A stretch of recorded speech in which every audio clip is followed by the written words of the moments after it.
2026 is going to be the year that ultimately decides the success of your franchise. The brands that will have the most success this year are going to be the ones that understand their numbers and know how to correctly interpret the data. So if you're in the franchise space or you're considering becoming a franchisee, this is your moment. This video will be a comprehensive guide on how you can scale smarter in 2026 and provide better information to your team, to your franchisees. So let's get into it.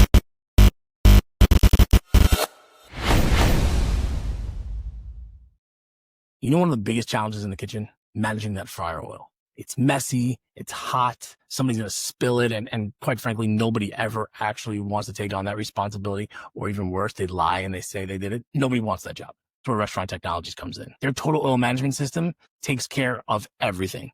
It's completely automated, so there's no back and forth on who does what and when, or no one's getting burnt, and there's no issue of any slip or fall because maybe you didn't clean it up entirely. They automate the entire process. They deliver it, they filter it, they pick it up, and they recycle it. No burns, no spills, no hazards, just a safer, more efficient process and a safer restaurant. And here's the thing, there's no upfront cost. So if you want to cut down on accidents, protect your team, and keep your kitchen running smooth, just head over to rti-inc.com or just give them a call, 888-796-4997, and get started today. So the franchise restaurants are still one of the strongest businesses in the country. Even with all of the uncertainty in the economy, the interest rates, total number of food franchises just continues to grow. And that's because people want convenience, and that's exactly what this industry provides. And it's not slowing down. Right now, there are about 140,000 operating businesses in this country that focus on the F&B space, and they're evolving. It's changing almost every day. Different brands,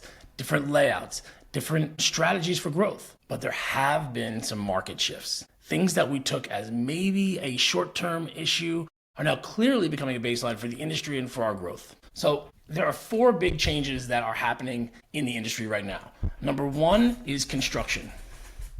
Okay, I'm gonna write this down because it helps me. Costs are still rising.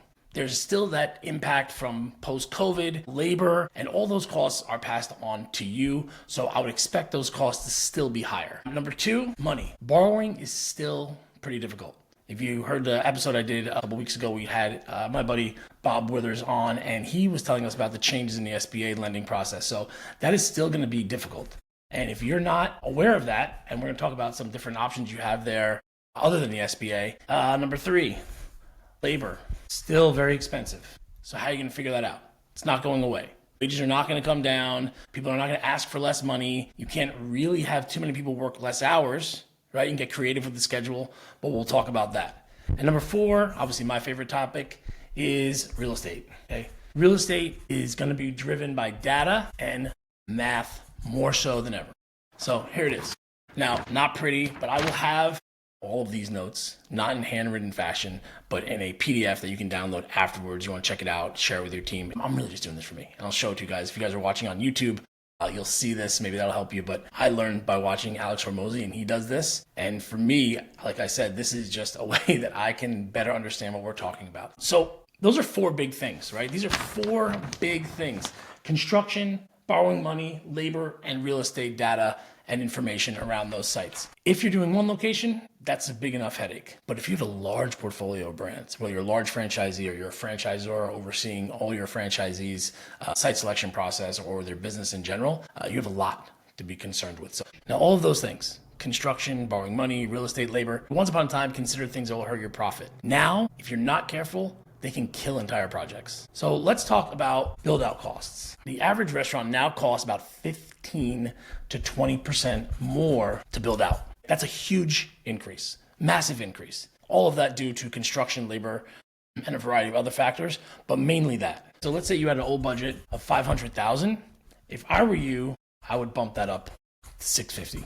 I don't care what it says in the FDD. Since you're a franchise, your build-out estimates will be in your FDD, but I don't know how accurate that number is. I would assume that it's outdated, and do your best to get actual numbers, because 15 to 20%, that is a massive, massive number. And if you're going for a loan, you're getting any kind of financing, which again, we'll talk about later, this is a major concern, because in that, you're gonna be pretty detailed in how you're gonna spend that money. And if you're taking from one pile to put into another pile, you're gonna have no cash to open, and that is a real problem. Okay, so again, I don't know if this helps you guys or not, but build out costs 15 to 20% extra, budget more than what's in your FDD. Now, here are a couple things I think you're gonna wanna focus on. Smart operators will budget. Everybody should budget, because you have to expect this volatility. As a smart operator, everything is not always just sunshine and rainbows, right? You have to realize that there's gonna be some potential for an issue that could impact your cash flow, could impact your business at some point down the line. So while you're dealing with this, while you're negotiating on a space, make sure you understand what your budget is. So I'm gonna give you a quick cost breakdown. So these are typical. These are, I wouldn't say average, but I would say this is what I see. And speaking to some franchisees, they said these are pretty on point. And depending on where you are or the condition of the space, things may be a little bit different. But for design, and I would just say engineering, I would budget about 10%. So if that loan is $650, right? Man, my handwriting is horrible. And any kind of inspections, that would be another 5%. So what's 5% of $650? It's about 32, right? 32,250. Let's call it 32,250. Your core build out, meaning the construction of the whole place, that's going to be about 55%. So I would say that's about, let's just say 150K. Then you have your FF&E and your contingency. So FF&E is about 20%. That's another 130. And then, and your contingency, I would say, is also another 130. Does that get me to 650? Let's see, check me out. Right, there it is. I'll be even more accurate here. So 10%, 5%, construction 55%, FF&E you're gonna do 20%, and another 20% for contingency. Okay, there it is. Now look, you can budget less, right? You can shift those percentages around, but just stay within budget. And don't chew into your contingency. Set that aside now. 20% may sound a little bit aggressive for a contingency fund. I don't think that's the case. Not in 2026. Too many unknowns, too many variables, and too many things coming at you. Budget for 20%. Typically, or historically, brands have said 10% or 15%. Be safe and get the extra 5% for that contingency, and you guys can thank me later. And look, I mean, I've seen it before. If you don't add a buffer, if you don't have that contingency fund, you're just hoping and praying that things work out. And as I always talk about, hoping is not a strategy. Hoping is not knowing the math. And hoping, frankly, is a recipe for disaster in this environment. So don't do that. Now, back to smart brand strategies. What are the winning concepts doing? How are they approaching their growth in 2026? Let's talk about that for a little bit. What am I seeing out there? What's different? What's new? What is a strategy that's sort of outside the box? Where retail, particularly when you're looking at these markets where retail vacancies are 2%, 3%, 5% is the best situation that I've seen. One of the most creative and I think one of the coolest ideas that I'm seeing by some of these brands are these modular builds. You've seen them from like Small Sliders. Small Sliders has these shipping containers that they've converted into restaurants. Now there are other brands out there kind of doing the same thing. They're having investors buy the land, and then they're just dropping these containers, these pre-built, prefabbed restaurants, and just plugging them into the utilities, and they're open very quickly. So these modular kitchens, not only are they almost a necessity in some markets because there's no space, and you have investors, and you have this growth plan, so you have to grow, but what makes them super valuable to franchises is the consistency. You know how much they're going to cost, you know the layout works, and you can save time. That means it's super scalable. You can easily repeat this process. Getting the land, different story, but easier, seemingly a little bit easier than trying to score that ideal retail space. So I'm hearing about it more and more. I think Smalls was first, but now there are other brands that are taking advantage of it, and I think it's super smart because at the end of the day, all that customization. I just saw a brand that I really love do a super cool build out, but I'm like, wow, that's so different from their other builds. It must cost a lot of money because every time you do a different design, you need a new architect, you need a new engineer, you need a new flow inside the store. So it gets expensive. And when you're a franchise, you're trying to build for scale, that is your enemy. Customization. And when you're a franchise looking to scale, customization is your enemy. Write that down. Customization is your enemy. Does not make life easier. Makes it more complicated. And when every store looks different, it's great for the brand. Great for Instagram, great for your image, great for optics, very expensive. And that's where your margin disappears.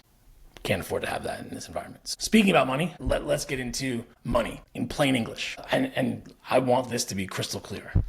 Money is no longer one loan, okay? Does that make sense? Money is no longer just one loan, meaning you got to find a way to get different types of funding for a couple reasons. You've heard of things like your tech stack.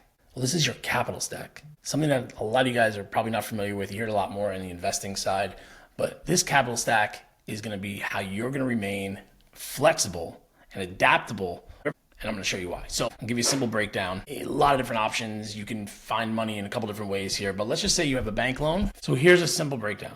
You can have your bank loan, which is slow process, low interest. Slow, low. Some of you have maybe dealt with a private lender. That's a little bit different. Private lenders are more flexible in terms of terms, in terms of rates, faster.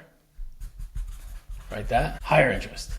I'm going to show you how you're going to break this all down. Some of you may have the opportunity, depending on the situation, where you can have a seller carry some of this. All right, hold a note maybe. That can be an option in this market as well. So sometimes the landlord will finance. That rate is often negotiable, as is the term. And lastly, cash. Now your cash, think of it as skin in the game. Most of these lenders are going to want to know, what are you investing in this property? What are you going to put in? You're asking me to put in 50%, 20%, what are you putting in? Just to review it again. You get your bank loan, slow process, low interest, private, flexible, faster, higher interest, seller carry, seller holding a note, seller finance, whatever you want to call it. And then your cash, skin in the game. So how do you divide it up? You want to have this capital stack that keeps you flexible, keeps you growing? Here's what I would do. I would say half of your total budget, 50% goes to the bank. 50% is a safe number, not too big, but enough money that can fund your build out and kind of take care of any kind of issues that come up during that time. Private lending. The private lender, I would put at 25%. Seller carry, if you can get it, I would put at 15%. And cash, 10%.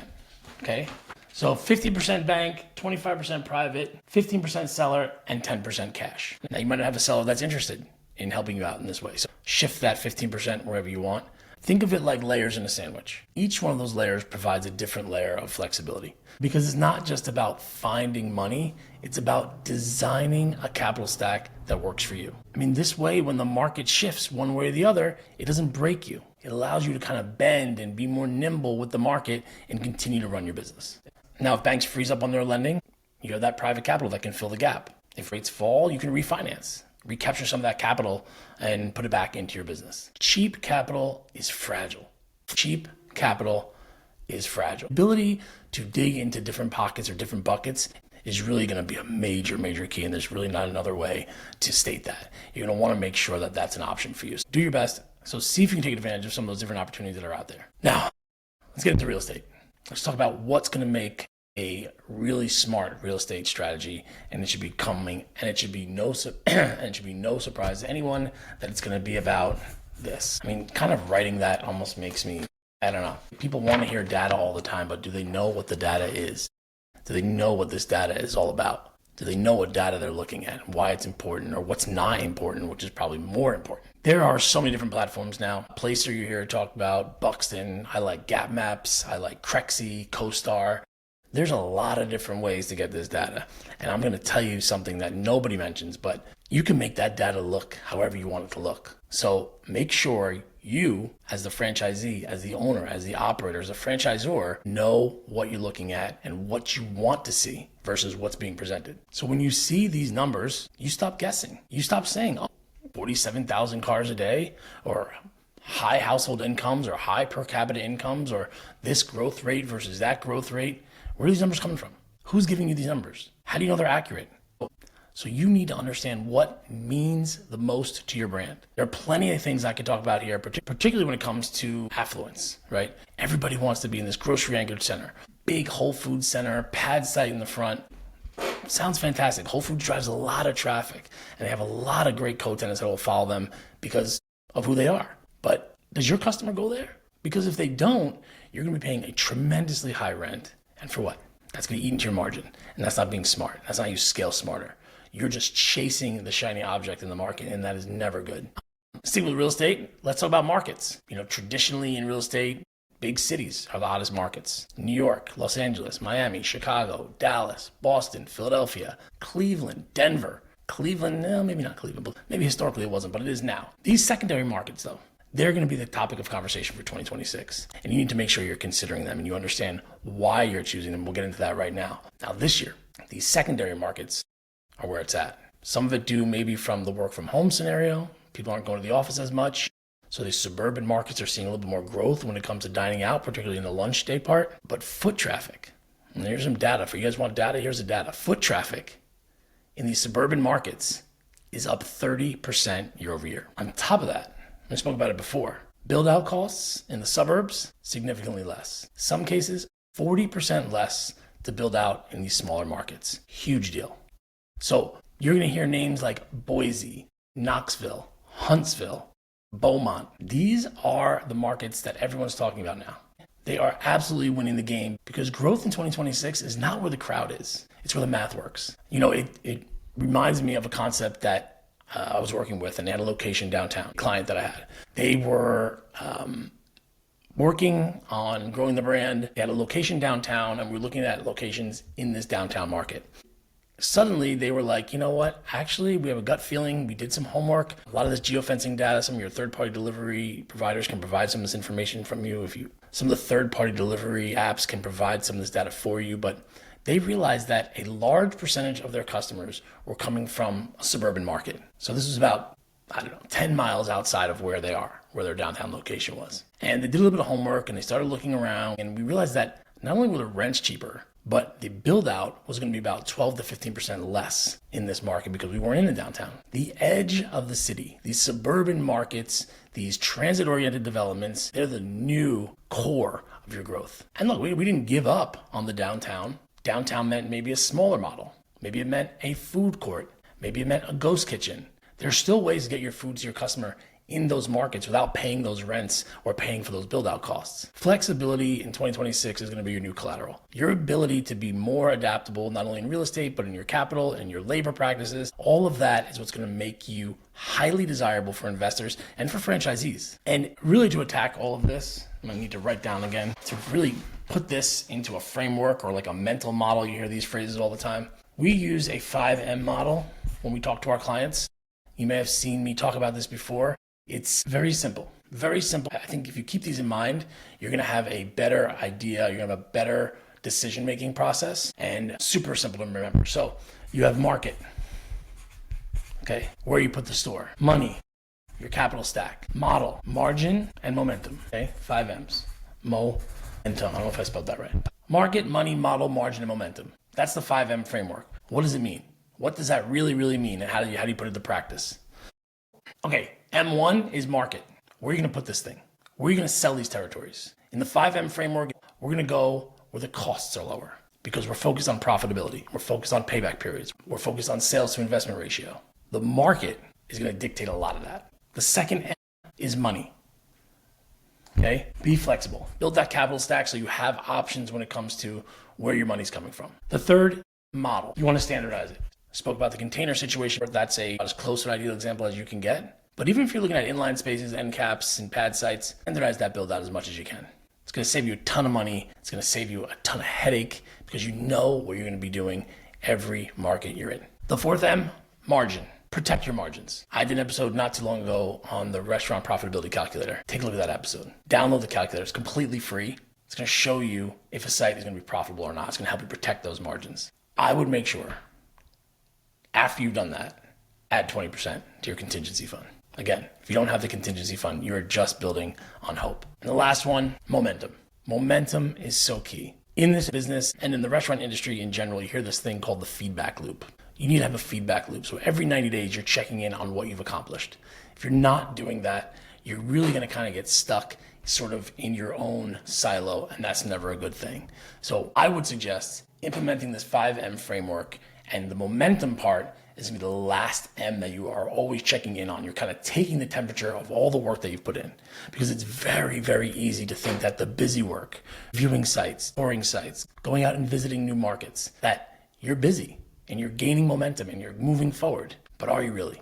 Look at how many sites you considered, how many sites you approved, how many tours you had, how many LOIs got drafted, were they accepted, were they approved, what were your ratios all along the line. Those are the numbers that matter. We're not focused on speed, we're focused on process. Speed will be the result, but it is not a KPI. There's no reason to focus on how fast you can open these stores. How fast you open the stores is relative to the success. Okay, and because this is 2026, I know I'm a little bit ahead of the game, it's not even Halloween yet, and I'm looking at 2026, but I think time is on our side when it comes to preparing for these things. So let's talk about 2026 predictions. I'm gonna save these things. I'm gonna save them for me. Now let's talk about predictions for 2026. I know maybe I'm a little bit early, so I have more of a variable here where things could go sideways, but the first prediction I have is interest rates are going to continue to go down. So we've seen a little bit of that happening now in September. It's October 9th right now, but a couple weeks ago we did see a little bit of a drop in interest rates. I think we're going to see more of that in 2026. The second thing I'm going to predict is private equity. I heard this the other day. It's a tremendous amount of private equity businesses in this country. I think the number that they referenced or the reference that they made was there are more private equity firms in the country than there are McDonald's. So that was a reference that hit for me on both sides. So I think it's gonna become more mainstream, and that's because these franchise restaurants are a great investment for these guys. I spoke about it before on the podcast. BlackRock has invested in Jersey Mike's Tropical Smoothie because of this reason. The main reason why these brands like BlackRock and other private equity groups are interested in this space is that the stores can be built very inexpensive and very quickly. So that means they can invest their capital, get their rate of return, and get that money back in a very short period of time. In the case of Jersey Mike's and Tropical Smoothie, the number I'm hearing is 2 years or less, when historically, if you got your money back in 5 years or less, or even 5 to 7 years, I've heard before, it was considered a great investment. But 2 years is a phenomenal investment. And the number three is that these edge markets, downtowns, are greater than downtowns, meaning they have more opportunity, more upside, and will be more popular. So these are my 3 predictions. Okay, there they are. I'm gonna hide my face right there. Interest rates are gonna ease. Refinancing is going to become very powerful. You're going to have private equity, private credit going mainstream, and these edge markets are going to be beating the downtown in terms of the development. More competitive, maybe a little bit more increase, maybe a little bit more concern on the rents that will rise there based on the demand. But the next major boom is not going to happen in a space that's surrounded by skyscrapers. It's going to happen in these strip centers and these strip malls in the suburban markets. So those are predictions. Those are some things to kind of be excited about. What are the risks? What are the risks in 2026? What are we worried about in this space in the upcoming year?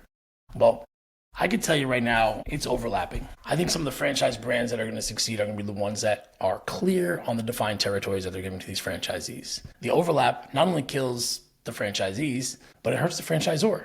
Be cognizant of the markets and what the opportunities are in those markets and making sure that these franchisees are not overlapping. I think the other thing is ignoring the costs. This is a common thing, and it's really not specific to 2026, but I think ignoring the costs, meaning you're thinking that the labor issue or the cost of goods is even like a temporary thing. But the fact is, it's probably here to stay. So don't ignore it and hope that it'll come down. Look at adjusting your pricing. I mean, that's a whole other show on how you're going to handle the operations with these costs. But this has been a concern for a while, so it's not necessarily new. It's not new at all. But don't ignore costs. So that means on the rent, on the build out, on your cost of goods, on anything in your supply chain, don't ignore that. Now, number 3, the last one I would say is weak underwriting. And when I say underwriting, I mean you as the operator or the franchisor. You're not really putting in a lot of thought into these numbers. You're maybe basing it off a number you put in your FDD a year or two ago. You can't do that. You got to really take some time right now. Like I said, it's not even Halloween yet. Plenty of time to kind of look at those numbers and where you need to adjust for the new year. But be stringent. Be stringent on these numbers. Understand where costs are right now in each market because they are different market by market, particularly on build outs. But make sure you're being diligent in that process because you can survive bad luck. That happens to everybody. You never know when something's going to strike. You got that contingency fund. You got your own abilities to overcome anything that's kind of thrown at you. Now, everybody's heard the analogy where this business is about pennies. Pennies make up nickels. Nickels make up quarters. Quarters make up dollars. Never been more true. So You can survive bad luck, but you are not going to survive bad math this year. All right, so here's my risks. I'm running out of paper, but here are my risks. Overlapping territories, increased costs, and weak underwriting. Good luck making the slides out of this handwriting. But here's what you're going to do this week, okay? So here's an action plan, things that I would do if I were you right now. I would take a second look at your budget, kind of like I was just talking about. Make sure those numbers check out. If you have any question about them, highlight them, dig into them a little bit, call around, ask questions, send me a message. I'll do the best I can to kind of get you the information that I can. I'll do the best I can to get you some information, but do your homework. Make sure you have those numbers locked in and you know what they are and that they're up to date. Top 3 markets. Your growth plan may have been built a couple years ago. You have investors who identified markets that maybe now you're priced out of. Make sure those markets you have identified for this year are still your top 3 markets. Third thing you're going to do, rebuild your capital stack if you can. Can you refinance? Look at some other options that are out there in the market. If you were going to go look at some lending, maybe there's some other options out there that you haven't considered. Private lending, crowdsourcing, rich uncle, whatever it is. See what's available to you and see where you can maybe gain a little bit more flexibility. And last one, easily, and I kind of hesitate to even put this, I would maybe try to launch one modular store. It's very common now. It's not too difficult to get a hold of somebody who can help you build this out. My understanding, it takes a very short time to build one of these. These guys can build them really quickly, customize them for your brand, and you're just going to put them on the back of a truck and drop them on some land and be open much quicker than you would be on some of these build outs potentially. So try to launch one of them. So if I were you, you would just focus on this right here, okay? Recheck your budget, map your top 3 markets, rebuild your capital stack, and if you can, launch one modular store. Because I'll tell you right now, every time, 100 out of 100, execution beats enthusiasm. Execution beats enthusiasm, period. All right, because you've lasted this long in the video, I'm gonna let you know that in the show notes, there's a link to the 10-rep franchise playbook. Now, because you've lasted this long, I'm gonna let you know that in the show notes is a link to the free 10-rep restaurant franchise real estate playbook. In there, you're going to have market scorecards. You're going to have a build-out template, meaning like a way to estimate your build-outs based on those percentages I gave you. And some of the things are more specific than what you've seen. And I think it's going to be more detailed and more specific to the industry than you've ever seen before. And I also add in there sort of a step-by-step guide to this modular build-out, like a checklist for building out a modular store, because I think that's a real opportunity for a lot of you brands. And look, the information is free. You can get it here. You can refer back to it. I'm going to have a PDF download of the notes here that won't be in this handwriting, okay? But it'll be something you can actually read. So download that as well. But all this information is free. But bad execution is not free. It's actually really, really expensive. All right, so that's it. That is the playbook for 2026. It's all about asking questions, doing the homework for your brand, for the market, and obviously for your capital stack. Plan for this year and the understanding you're going to have as you move forward, because you want to be a smart operator, is don't focus on speed. Don't worry about building fast. Build smart. Scale smart. And I think you're going to see the byproduct of that is going to be longevity. It's going to be profitability. And it's going to be tremendous growth. As always, feel free to contact me if you have any questions at all regarding how you're going to scale your business in 2026. All my contact information is in the show notes, and I'll see you guys next time.